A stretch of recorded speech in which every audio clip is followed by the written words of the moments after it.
बिस्मिल्लाहिर्रहमानिर्रहीम। अस्सलाम वालेकुम डियर स्टूडेंट्स, उम्मीद है कि आप खैरियत से होंगे और आपको प्रीवियस लेक्चर की समझ आ गई होगी।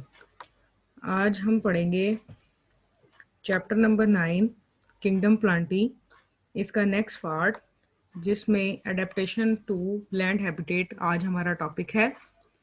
फर्स्ट ऑफ ऑल हम इसमें ये देखेंगे कि वो कौन सी अडेप्टेशंस या तब्दीलियां हैं जिन्होंने प्लांट्स को ज़मीनी इन्वायरमेंट में सरवाइव करने की कैपेबिलिटी दी है, इसके काबिल बनाया है।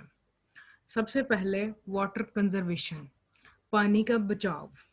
The compact multicellular plant body formation, पानी को अपने अंदर कंजर्व करने के लिए इन प्लांट्स ने, जिन्हें हम ब्रायोफाइट्स कहते हैं या इससे नेक्स्ट मॉडिफाइड प्लांट्स जो मौजूद हैं, इनमें मल्टी सेलुलर कम्पैक्ट बॉडी होती है, यानी कि इनकी बॉडी के अंदर बहुत सारे सेल्स आहिस्ता आहिस्ता बनना शुरू हो जाते हैं और एक कॉम्पैक्ट सॉलिड बॉडी प्रोड्यूस होती है।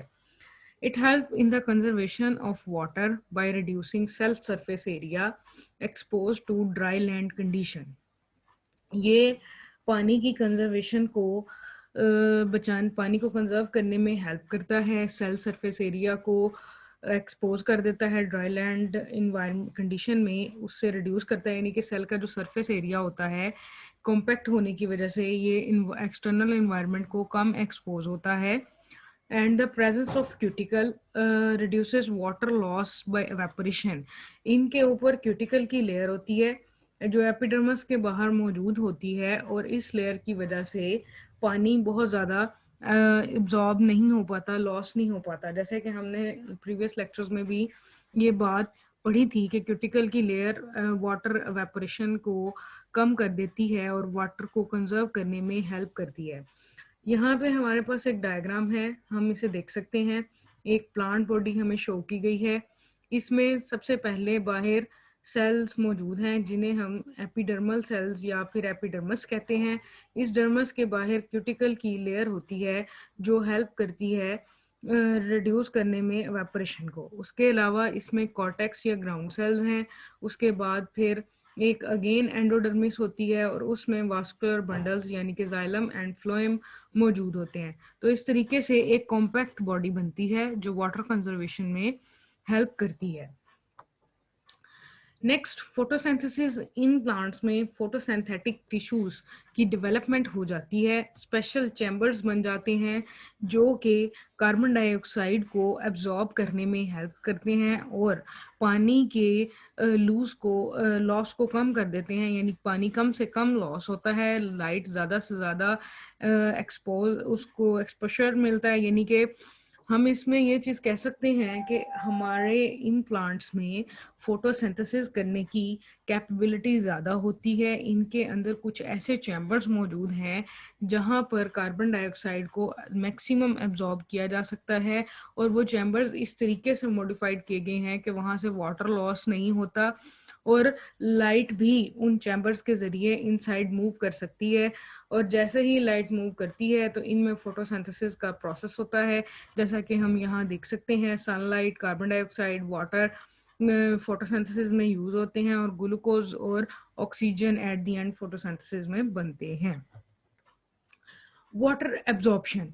अब वाटर रिडक्शन यानी कि पानी के अंदर जो प्लांट के अंदर ऑलरेडी पानी था उसको बाहर एक्सपोज होने से बचाना और मज़ीद पानी कैसे एब्जॉर्ब करना है, तो उसके लिए इनमें स्पेशल स्ट्रक्चर्स होती हैं जैसे कि राइजोइड्स या फिर रूट्स, जो कि इन्हें वाटर की एब्जॉर्प्शन के लिए जिन्हें ये यूज़ करते हैं और एंकरेज यानी कि ज़मीन में गाड़ने के लिए यूज़ करते हैं।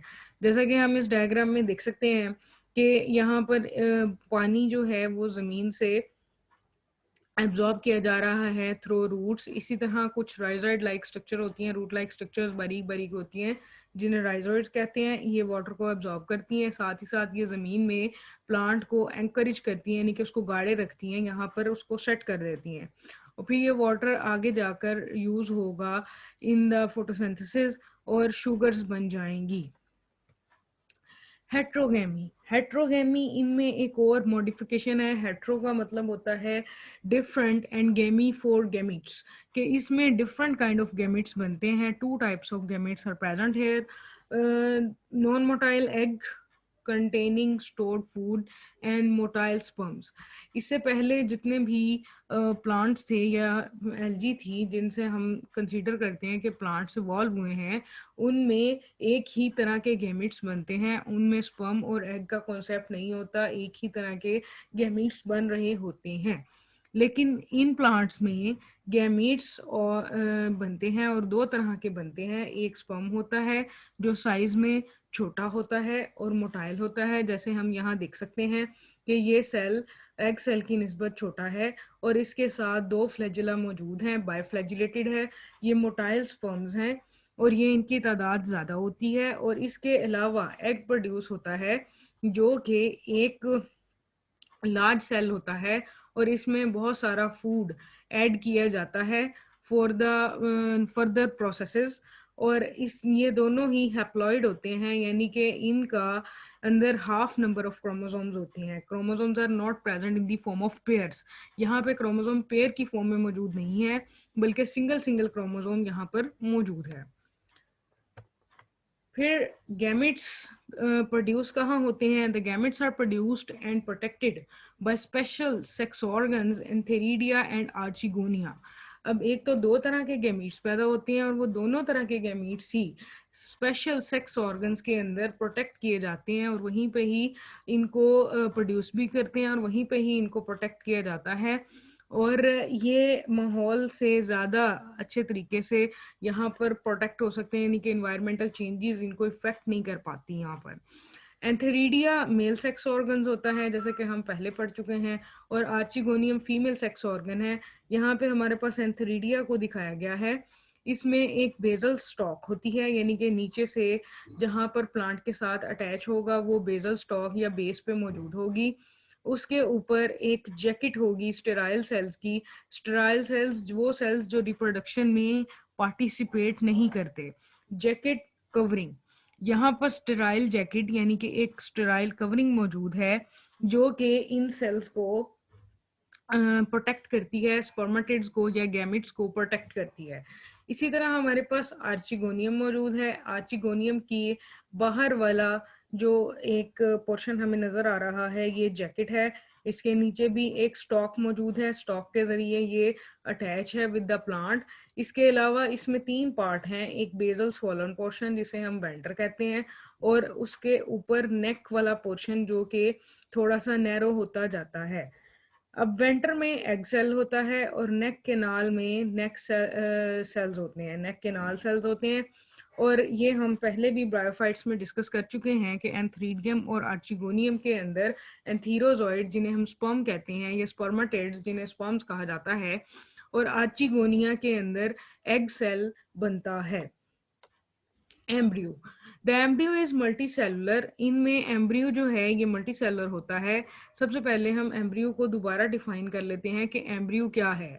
जब प्लांट में जाइगोट फॉर्मेशन होती है और जाइगोट फॉर्मेशन होने के बाद जाइगोट डिवाइड होना स्टार्ट हो जाता है, जैसे जैसे जाइगोट डिवाइड होता जाता है वैसे वैसे एक स्ट्रक्चर बन जाती है जो कि छोटे छोटे सेल्स पर मुश्तमिल होती है, उसे हम एम्ब्रियो कहते हैं। यहाँ पे हम एम्ब्रियो देख सकते हैं। It is retained and protected inside the female reproductive body during its development. जब इसकी डेवलपमेंट हो रही होती है तो इसको फीमेल बॉडी के अंदर और फीमेल रिप्रोडक्टिव बॉडी के अंदर रखा जाता है ताकि ये ज़्यादा से ज़्यादा प्रोटेक्टेड फील करे।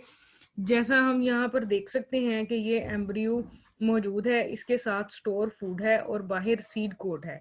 ये एक फुल सीड की डायग्राम है जिसमें एम्ब्रियो को प्रोटेक्ट किया जा रहा है।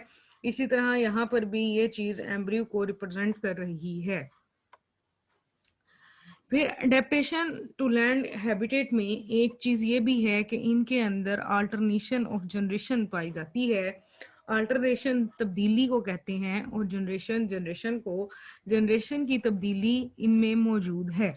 There are two kind of generations, जैसे कि हमने ब्रायोफाइट्स के टॉपिक में भी पढ़ा था कि दो तरह की जनरेशन इनमें पाई जाती हैं। एक को स्पोरोफाइट कहते हैं जो स्पोर प्रोड्यूसिंग जनरेशन है, और दूसरी गैमिटोफाइट है जो गैमीट प्रोड्यूसिंग जनरेशन है। स्पोरोफाइट स्पोर प्रोड्यूस करते हैं, गैमिटोफाइट गैमीट प्रोड्यूस करते हैं, और ये दोनों जनरेशंस एक दूसरे के साथ अल्टरनेट करती हैं, तब्दील होती रहती हैं।